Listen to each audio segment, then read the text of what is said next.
ಸ್ವಾಮೀಜಿಗಳು sir ಅದೇನಾದ್ರು double bench triple ಬೆಂಚ್ಗೆ ಹೋದ್ರೆ sir ನಿನ್ನೆ ಜಡ್ಜ್ಮೆಂಟ್ ಸಿಂಗಲ್ ಬೆಂಚ್ ಆಯ್ತು, ಸುಪ್ರೀಂ ಕೋರ್ಟ್ ಡಬಲ್ ಬೆಂಚ್ಗೆ ಹೋದ್ರೆ ಸರ್ ಹೋದ್ರೆ ಹೋಗ್ಬೋದು. ಅರ್ಜಿ ಹಾಕಕ್ಕೆ ಏನೋ ಸಮಸ್ಯೆ ಇಲ್ಲ, ಅರ್ಜಿ ಹಾಕ್ಬೋದು. ಅರೆ ತೀರ್ಪು ಬರ್ತೈತೆ ಅಂತ ಏನು ಹೇಳೋರು ನೀವು? ಹಂಗೆ ನೀವು ವೈಯಕ್ತಿಕವಾಗಿ ಸಿಂಗಲ್ ಬೆಂಚ್ ಜಡ್ಜ್ಮೆಂಟ್ಗೆ ಖುಷಿ ಇದೀರಿ ಸರ್? ಖುಷಿ ನಾವೇನಿಲ್ಲ, ಪಾರ್ಟಿ ಏನು ಹೇಳ್ತೀವಿ ಅದನ್ನು ನಾವು ಕೇಳ್ತೇವೆ. ನಾವೇನು ಖುಷಿ ಆಗುವಂಥದ್ದು ಏನಿದೆ.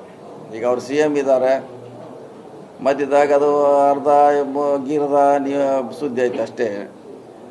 ನಾವು ಸಾಕ ಸರಿ ಹೇಳಿದ ಅವರೇ CM ಇರ್ತಾರೆ, ನಾವು ಹೇಳಿದೀವಿ, ಬೇರೆಯವ್ರು ಹೇಳಿದ್ದಾರೆ. DK ಸುರೇಶ್ ಅಂತ ಹೇಳಿದ್ದಾರೆ, ಹಿಂದೆ ಅಧ್ಯಕ್ಷ ಶಿವಕುಮಾರ್ ಅವರೇ ಹೇಳಿದ್ದಾರೆ ಖಾಲಿ ಇಲ್ಲ.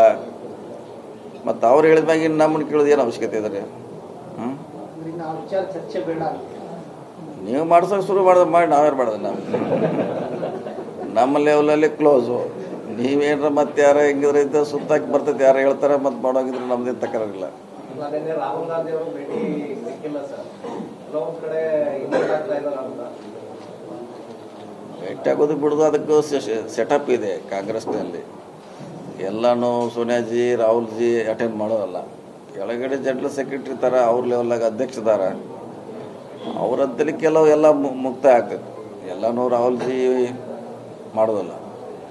ಸೊ ಭಾಳಷ್ಟು ಕೆಲಸ ಜನರಲ್ ಸೆಕ್ರೆಟರಿ ಇದ್ದಾರೆ, ಆರ್ಗನೈಸಿಂಗ್ ಸೆಕ್ರೆಟರಿ ಇದ್ದಾರೆ, ಕೊನೆಗೆ ನಮ್ಮವರೇ ರಾಷ್ಟ್ರ ಅಧ್ಯಕ್ಷ ಇದ್ದಾರೆ. ಅಲ್ಲಿ ಸಾಲ್ವ್ ಮಾಡ್ಕೋತಾರೆ. ಈಗ ಪುತ್ರರನ್ನ DCC ಬ್ಯಾಂಕ್ ಮೂಲಕನೇ ಮೇನ್ ಸ್ಟ್ರೀಮಿಗೆ ತರ್ತಾ ಇದ್ದೀರಾ? ನೋಡೋಣ, ಇನ್ನೂ ಅವಕಾಶ ಇದೆ, ಚರ್ಚೆ ನಡೀತಾ ಇದ್ದಾರೆ. ಇನ್ನು 3 ತಿಂಗಳಿದೆ ಚುನಾವಣೆ. ಅವಕಾಶ ಸಿಕ್ಕರೆ ಸ್ಪರ್ಧೆ ಮಾಡ್ತಾರೆ.